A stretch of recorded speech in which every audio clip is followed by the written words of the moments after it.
Welcome to another broadcast with Latest Synth. Yo, thank you for joining. I really appreciate it. It's another day. It's 3:07 p.m. Pacific time. It's March 10th, 2026. Hope you're having a good day. Let's begin.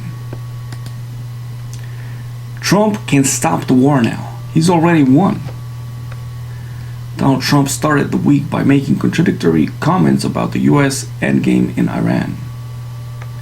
At first, Trump claimed that the war was very complete, pretty much, and hailed the destruction of Iran's navy's communication systems and air force. Trump then conditioned that comment by stating the US hadn't won enough, and subsequently threatened to hit Iran 20 times harder if it attacked oil tankers in the Strait of Hormuz. The president's doublespeak on the Iran war reflects a need of balance in the interest of multiple pressure channels.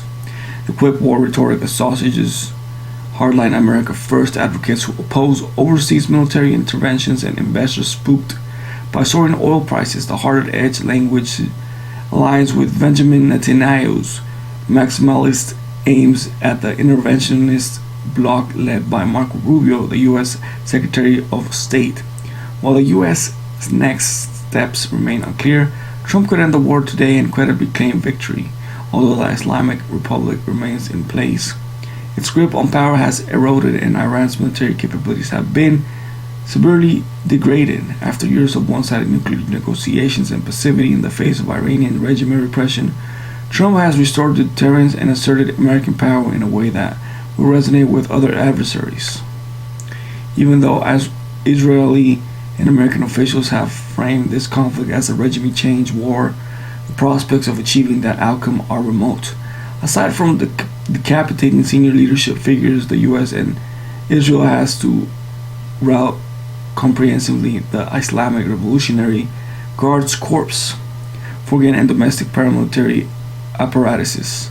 This will require a highly treacherous ground invasion, while Trump has not ruled that the outcome and privately considered deploying small troop contingents. This is not his preferred scenario.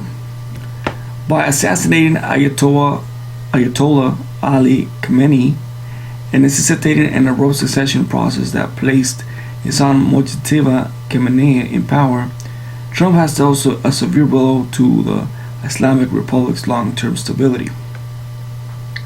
Dynasty rule is fiercely opposed by the clerical establishment that undergirds the regime, and he lacks the charismatic authority that swept Royola Khomeini into power in 1979, while powerful figures like Supreme National Security Chief Ali Larijani and Parliament Speaker Mohammad Kalabi have rallied behind Khamenei.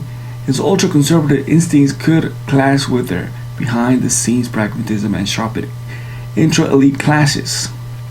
The dire state of the Iranian economy will remain a thorn in the regime's side and an instigator of mass protests. 1 week before the Iran war commenced on February 28th, throngs of Iranian university students had returned to the streets for a second wave of unrest. The degradation of Iran's economy infrastructure makes the task of restoring value to its collapsed rial currency and assuaging youth unemployment exponentially harder. A combination of acute socio-economic weakness and coalition strife bolsters the chances of an Iranian-owned regime change process.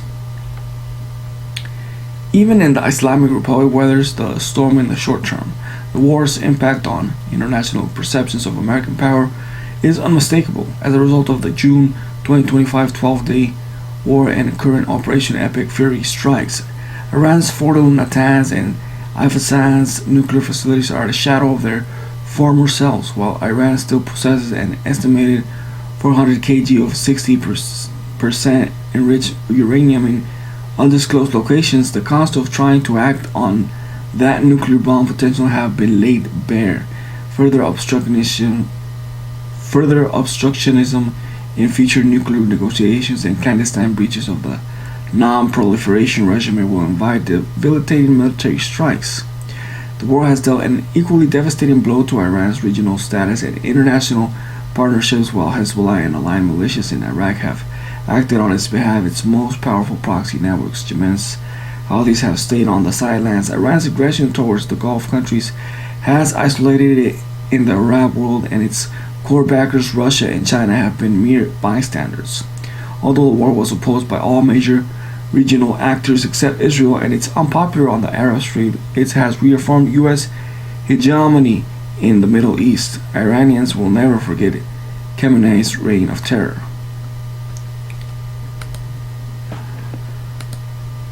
Also, combined with Trump's lightning overthrow of Nicolas Maduro in January, the war reaffirms to U.S. adversaries that he is not just a boastful brawler. This boosts U.S. leverage in the intractable negotiations with Russia on ending the Ukraine war, and could convince China or North Korea to think twice about instigating an Indo-Pacific conflict. Trump's next steps in the Iran war are far from certain, but even if he decides to end the conflict today, the U.S. has achieved durable strategic victories. Again, thank you for joining. I really appreciate it. Smash that like button, subscribe to the channel, comment down below, let me know what you think. Follow me on Instagram, Studio11, follow me on X, the Studio 2020. I like to say Twitter. Follow me on Twitter. Thank you for joining, and until next time.